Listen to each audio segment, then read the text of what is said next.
2024లో జరిగే సార్వత్రిక ఎన్నికల్లో పోలింగ్ బూతుల్లో పనిచేసే సిబ్బంది మరియు ఎన్నికలకు సంబంధించిన ఇతర సిబ్బంది కూడా పనిచేసే పోలింగ్ బూత్లోనే ఓటు వేసుకునే అవకాశం ఉందని జిల్లా కలెక్టర్ తెలియజేసినట్లు ఉమ్మడి పశ్చిమ గోదావరి జిల్లా జేఏసీ చైర్మన్ చోడగిరి శ్రీనివాస్ తెలిపారు.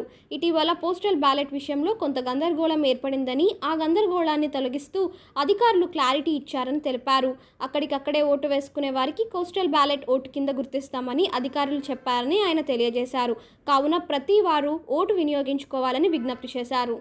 ఏలూరు జిల్లాలో ఉన్న ప్రతి ఉద్యోగికి అదేవిధంగా ప్రతి అధికారికి అనేక విధాలుగా ఎన్నికల విధులు నిర్వహించడం జరిగింది. ఎన్నికల విధుల్ని కలెక్టర్ గారు ఆదేశాల మేరకు ఇవ్వడం జరిగింది. ఈ రోజు నుంచి పోస్టల్ బ్యాలెట్ విధానాన్ని ఇవాళ రేపు అవసరమైతే కొనసాగింకా ఇంకొక రోజును పెట్టడం కూడా జిల్లా ఎన్నికల అధికారి వారు నిర్ణయించారు. దాని ప్రకారం ఏలూరు జిల్లాలకు సంబంధించి 7 కాన్స్టిట్యున్సీస్లో కూడా వాళ్ళ యొక్క రిటర్నింగ్ ఆఫీసర్స్కి ఇన్స్ట్రక్షన్స్ కూడా ఇవ్వడం జరిగింది. ప్రతి ఉద్యోగి ఎక్కడైతే ఎన్నికలు విధులు నిర్వహిస్తున్నాడో అక్కడ అతను ఫారం 12 అనేది ఉంటుంది పోస్టల్ బ్యాలెట్కి సంబంధించి. ఆ పోస్టల్ బ్యాలెట్ని వారు అక్కడ సబ్మిట్ చేస్తే ఎక్కడైతే పనిచేస్తారో అక్కడ ఫారం 12 సబ్మిట్ చేస్తే వాళ్ళకి అక్కడ పోస్టల్ బ్యాలెట్ ఇచ్చే సౌకర్యం కల్పించమని ఉద్యోగ సంఘాలుగా మేము కోరి ఉన్నాం. దాన్ని జిల్లా ఎన్నికల అధికారి గౌరవ జిల్లా కలెక్టర్ గారు కూడా అదేవిధంగా ఏదైతే జేఏసీ ఏపీ ఎన్జిఓ అసోసియేషన్ ఇచ్చిన రిప్రజెంటేషన్ మేరకు రిటర్నింగ్ ఆఫీసర్లకు కూడా అలాగా అధికారాలు ఇవ్వడం జరిగింది.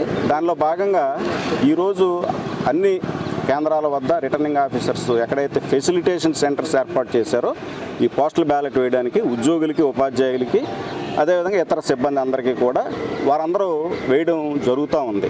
అయితే ఇందులో కొంత గందరగోళ పరిస్థితి ఏర్పడింది. ఏంటంటే ఉద్యోగులు వారి యొక్క ఎన్నికల ఈ ఫారం 12 ఏదైతే సబ్మిట్ చేశారో అక్కడ వెళ్ళి వాళ్ళు వేసే టైంలో అక్కడ హెల్ప్ డెస్క్ల దగ్గర కానీ లేకపోతే అక్కడ ఉన్న ఎన్నికల సిబ్బంది దగ్గర వాళ్ళకి సరైన సమాచారం లేదని చెప్పి కొంతమంది మీడియాలో రావడం జరిగింది.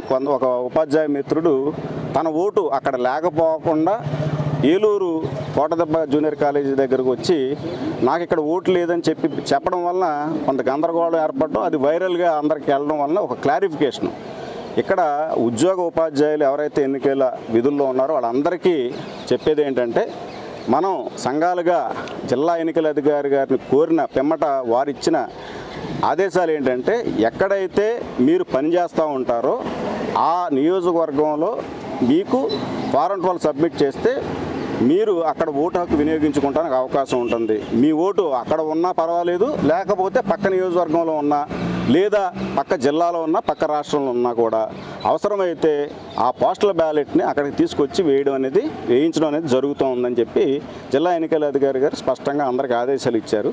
అయితే ఇది కొంత కమ్యూనికేషన్ గ్యాప్ జరగడం వలన కొంతమంది ఇబ్బందులకు గురవడం అనేది జరిగింది. అయితే దీన్ని మేము సంఘాలుగా నేను చెప్పేది ఏంటంటే, మేము ఏదైతే మనం కోరి ఉన్నామో ఆ ప్రకారమే జిల్లా ఎన్నికల అధికారి గారి ఆదేశాల మేరకు రిటర్నింగ్ ఆఫీసర్స్కి స్పష్టమైన ఆదేశాలు ఉన్నాయి. మీ యొక్క ఓటు ఎక్కడికి వెళ్ళదు. అయితే ఇవాళ రేపు కూడా మరి ఎన్నికల డ్యూటీస్ ఉన్నాయి కాబట్టి ఆ యొక్క రిటర్నింగ్ ఆఫీసుల దగ్గరికి వెళ్ళి మీరు మీ ఓటుని సద్వినియోగపరచుకోవచ్చు. ఒకవేళ మీరు ఓటు వేయలేని పక్షంలో ఉంటే జిల్లా ఎన్నికల అధికారి గారికి ఆల్రెడీ మేము రిప్రజెంటేషన్ కూడా ఇవ్వడం జరిగింది. రాష్ట్ర ఎన్నికల అధికారి 845 జీవో ఒకటి ఇష్యూ చేయడం జరిగింది. ఇవాళ ఆ రోజున ఎవరైతే పోస్టల్ బ్యాలెట్ వినియోగించుకుంటారో వారందరికీ కూడా స్పెషల్ క్యాజువల్ లీవ్ని ఇవ్వడం కూడా జరిగింది. ఆ విషయాన్ని కూడా జిల్లా ఎన్నికల అధికారి ఏలూరు జిల్లా కలెక్టర్ వారి దృష్టికి తీసుకెళ్ళాం. ఆయన కూడా సానుకూలంగా స్పందించారు. ఆ స్పందన మేరకు ఆయన కూడా మరి ఈ పోస్టల్ బ్యాలెట్ని ఖచ్చితంగా అందరూ ఉద్యోగులు, ఉపాధ్యాయులు, ఎన్నికల సిబ్బంది ఉపయోగించుకునేలా చేస్తామని చెప్పి కూడా హామీ ఇవ్వడం జరిగింది. ఏదైతే గందరగోళానికి గురవుతున్నారో కొంతమంది, దాన్ని మీరు ఏది కూడా పట్టించుకోవాల్సిన పని లేదు. ఎందుకంటే స్పష్టమైన ఆదేశాలు ఎన్నికల సంఘం ఇచ్చింది. జిల్లా ఎన్నికల అధికారులు వారు వాళ్ళు కూడా హెల్ప్ డెస్క్లు ఏర్పాటు చేస్తూ ఉన్నారు. అవసరం మేరకు కంపార్ట్మెంట్స్ కూడా పెంచి ఫెసిలిటేట్ చేస్తూ ఉన్నారు. ఆ ఫెసిలిటేట్ చేయడానికే ఫెసిలిటేషన్ సెంటర్స్ ఏర్పాటు చేసాం. ప్రతి పౌరుడు, ఉద్యోగి అయినా పౌరుడు కాబట్టి తన ఓటు హక్కును వినియోగించుకోవడానికి అవకాశాన్ని ఎన్నికల సంఘం కల్పించింది. అలాగే జిల్లా ఎన్నికల అధికారిగా కూడా నేను కూడా చేస్తానని చెప్పి గౌరవ కలెక్టర్ గారు చెప్పారని చెప్పి మీ ద్వారా, మీడియా ద్వారా మీ అందరికీ కూడా సమాచారం ఇస్తాను. ఎవరో కూడా ఇబ్బంది పడవలసిన పని లేదు, గందరగోళానికి గురవలసిన పని లేదు. మీ యొక్క పోస్టల్ బ్యాలెట్ని నిర్ద్వందంగా, నిర్భయంగా మీరు అందరికీ వచ్చేలాగా ఏర్పాట్లు జిల్లా ఎన్నికల సంఘం చేసింది. కాబట్టి మీ యొక్క ఓటుని మీరు అందరూ కూడా సద్వినియోగపరచుకోమని చెప్పి మేము కూడా కోరుతా ఉన్నాం. అలాగే మేము జిల్లా కలెక్టర్ గారిని కూడా కోరి ఉన్నాం. అవసరమైతే ఒక రోజును కూడా మీరు ఎక్స్టెండ్ చేయండి అన్నారు. దానికి కూడా ఆయన అవసరమైతే నేను సానుకూలంగా స్పందించారు. నేను ఒక రోజు ఎక్స్టెన్షన్ కూడా ఇస్తానని చెప్పారు. కాబట్టి అలాగే ఇవాళ దెందులూరు కాన్స్టిట్యున్సీకి సంబంధించి జిల్లా జాయింట్ కలెక్టర్ గారు వారి దృష్టికి కూడా తీసుకెళ్ళాం. అక్కడ కూడా కొంత గందరగోళమైన పరిస్థితి ఏర్పడుతుందని మాకు సమాచారం రావడంతో మేము పుటావుడిని అక్కడికి వెళ్ళాం. అక్కడ కూడా ఇలాగే క్లారిఫికేషన్ సరిగ్గా లేకపోవడం, కొంతమంది అందరికీ కూడా క్లారిఫికేషన్ లేకపోవడం వలన జిల్లా జాయింట్ కలెక్టర్ గారు కూడా క్లారిఫికేషన్ ఇవ్వడం జరిగింది. ఆవిడ కూడా చాలా కేటగారికల్గా చెప్పారు.